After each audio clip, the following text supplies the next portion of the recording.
हरे कृष्णा। आज हम 7वें अध्याय का 20वां श्लोक पढ़ेंगे 7.20।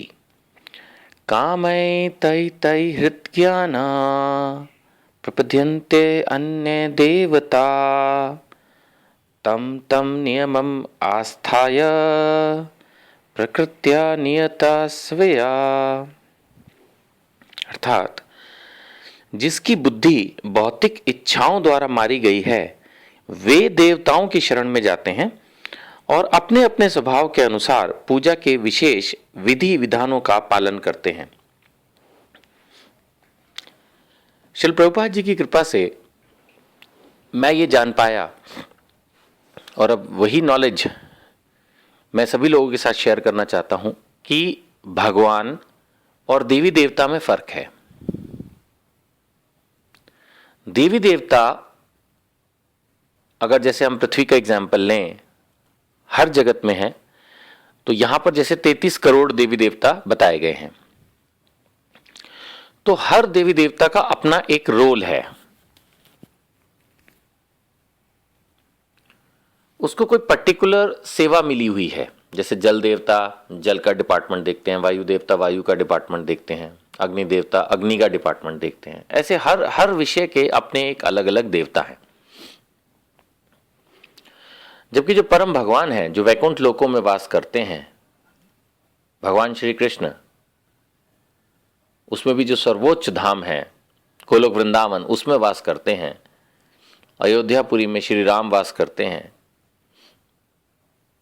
जो इस तरह के परम धाम हैं, they are being occupied by the lord himself. वहां पर श्री भगवान स्वयं रहते हैं।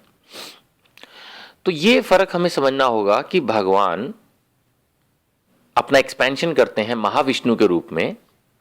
महाविष्णु असंख्य जगत क्रिएट करते हैं और जो भी जगत क्रिएट होता है उसमें जो एक्टिविटीज है उनको मैनेज करने के लिए देवी देवता अपॉइंट किए जाते हैं।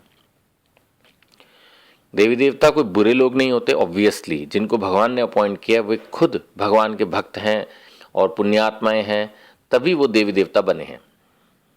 जो 84 लाख योनियां होती है उसमें से 4 लाख योनियां मनुष्य की होती है। इसमें देवता भी इंक्लूड होते हैं। तो भगवत गीता में अनेक जगह कहा गया है कि अगर आप रियली भक्ति करना चाहते हो तो आपको भक्ति भगवान की करनी चाहिए, देवी देवताओं की नहीं।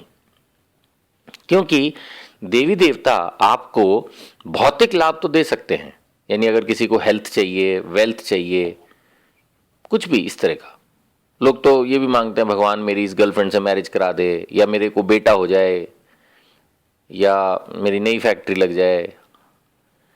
इट्स नॉट कि भगवान की भक्ति करके ये चीजें नहीं मांगी जा सकती, ऐसा कोई रूल नहीं है। बट भगवान स्वयं भी भगवत गीता में इस बात को कह रहे हैं कि भाई अगर तुम्हें भौतिक लाभ ही चाहिए, भक्ति करनी ही नहीं है, सेवा से कोई मतलब नहीं, भगवान से सीधा सीधा बार्गेन है कि भगवान 16 सोमवार करूंगी, मेरी शादी करा दे ढंग से, बस बात खत्म। शादी हो गई, सोमवार खत्म। अगर इस टाइप की भक्ति करनी है कि या मेरा ये काम करा दे मैं जागरण कराऊंगी, या मेरा ये काम कर दे मैं सवा मनी करूंगी, बस यही सब बार्गेन्स करनी है भगवान के साथ। भक्ति नहीं, कोई भगवान की सेवा नहीं, कोई उठ के आरती नहीं, कोई व्रत नहीं, कोई त्योहार नहीं, कोई किसी की सेवा नहीं, कुछ नहीं करना मुझे, बस ये काम करा दे, इसके बदले में डील है, क्लियर कट। तब भगवान हमेशा से कहते हैं कि प्लीज इस काम के लिए फिर आप चाहे तो मेरे पास मत आओ, किसी भी देवी देवता की भक्ति कर लो, उसके लिए तो कोई समस्या नहीं है। और ऐसा भी नहीं कि भगवान नाराज हो रहे हैं इस बात से। वो बात अलग है कि इसी अध्याय के एक श्लोक में भगवान कह चुके हैं कि जो उनके पास धन की इच्छा से आते हैं, जिज्ञासा की इच्छा से आते हैं, वे उनको भी वो पुण्यात्मा मानते हैं, उनको भी भक्तों की श्रेणी में रखते हैं। लेकिन फिर भी अगर किसी को ज्यादा जल्दी फल चाहिए तो वो किसी भी देवी देवता की पूजा कर सकता है। भगवान इसके अंदर कोई बुरा नहीं मान रहे हैं। लेकिन भगवत गीता में ये चीज इस श्लोक में भी क्लियर की गई है कि जिनकी बुद्धि भौतिक इच्छाओं द्वारा मारी गई है वे देवी देवताओं की शरण में जाते हैं। यानी कि जो आदमी भक्ति करना चाहता है, सेवा करना चाहता है, वो देवी देवताओं के पास नहीं जाता, वो भगवान की भक्ति करता है, भगवान की सेवा करता है। इस श्लोक में नहीं, लेकिन किसी अन्य श्लोक में भगवान इस बात को कह चुके हैं और मैं यहां पर सिर्फ उसको रिपीट ही कर रहा हूं कि अगर आपको सिर्फ भौतिक लाभ ही चाहिए तो देवी देवताओं की आप भक्ति कर सकते हैं, वो जल्दी भी मिल जाएगी। बट प्रॉब्लम ये होती है कि अगर हम देवी देवताओं की भक्ति करें, मतलब पूजा करें, भक्ति तो भगवान की ही होती है खैर, तो देवी देवताओं की अगर हम पूजा करें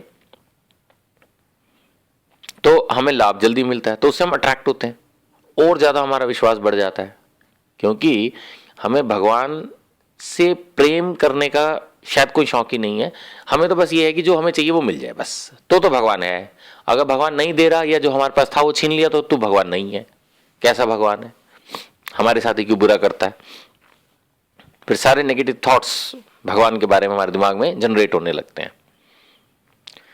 इसलिए बहुत सारे लोग भगवान की भक्ति छोड़ के देवताओं पर शिफ्ट हो जाते हैं, या अगर देवताओं की पूजा कर रहे हैं तो उसी पे ही लगे रहते हैं, क्योंकि उनको जो चाहिए वो मिल रहा है।